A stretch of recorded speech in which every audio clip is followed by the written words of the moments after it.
This video I want to talk to you about follow-up.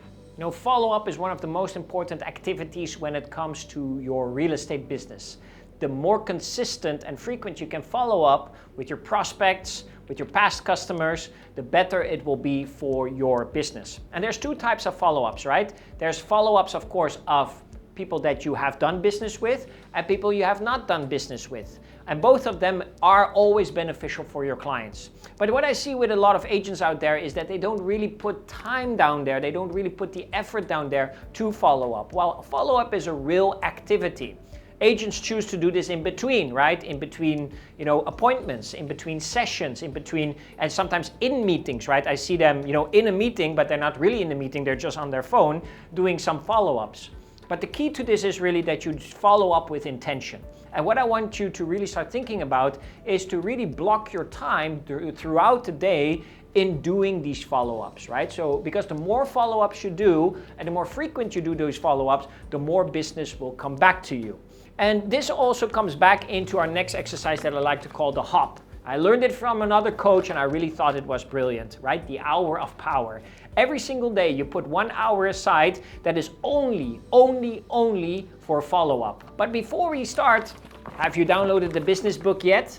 Yes, the business book for 2023. If you have not done it yet, just go to the link below, quickly download it, print it out, put it together. And now we already are at part number 7 where we talk about the hour of power. But if you have not seen any of the previous videos, I really recommend you to go to the start first and run through all the parts before you get to this part.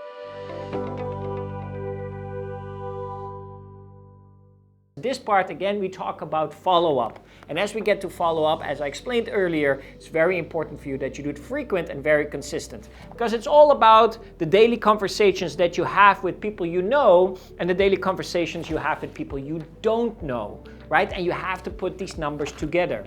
In the previous session, we talked about lead generation, right? Where leads come to you.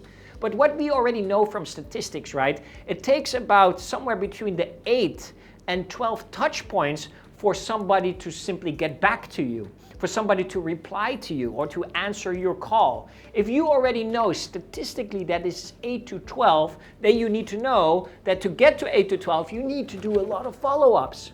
So you might as well put this into your daily calendar. You say 1 hour a day, at least 1 hour a day, and whoever can do more, brilliant. 1 hour a day, you write down how many daily conversations am I going to try to get with people I know and how many daily conversations with people I don't know. Now you might be asking, why do I split it to people that I know and people that I don't know? Because follow-up overall is a very general term. But when you start to see that a lot of your repeated business comes from the people that you know, because you have met them before, you have done business with them before, you will really start to see the two different opportunities here. Every day you look for new business and you see if something can be repeated with existing business. There is no better sale than the second sale. What I learned also from a great mentor before. The second sale is always the easiest after a first sale. So when you talk to past sellers, when you talk to past buyers, and remember, buyers will become sellers again and sellers will become buyers again. The question is, do you have that ecosystem to do a repeated sale with them? And that is really important for you because then you know that follow-up is going to be very important. Even if you close the deal, the question is, how do you keep the relationship going so that you can do more deals with them? So write down for yourself, what is your goal of daily conversations that you want to have with people that you know, that are in your database, that you have met before, that you have done business before? How many daily conversations? And break it down if you need the graph above of how many annual conversations, how many quarterly, how many monthly, and then how many daily. And write down the daily number here below of people you want to talk to that you know.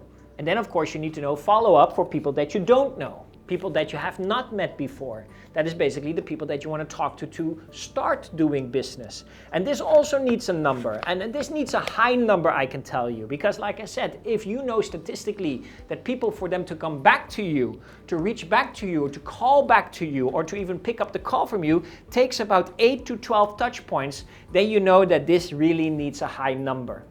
So write down for yourself also annually, how many people are you going to reach out to that you don't know, and break it down into quarterly, monthly, and then of course your daily conversations. The final thing that you need to do is just block 1 hour a day, write down with capital letters HOP, hour of power, and then always commit to the daily conversations you have with people you know and the daily conversations you have with people that you don't know.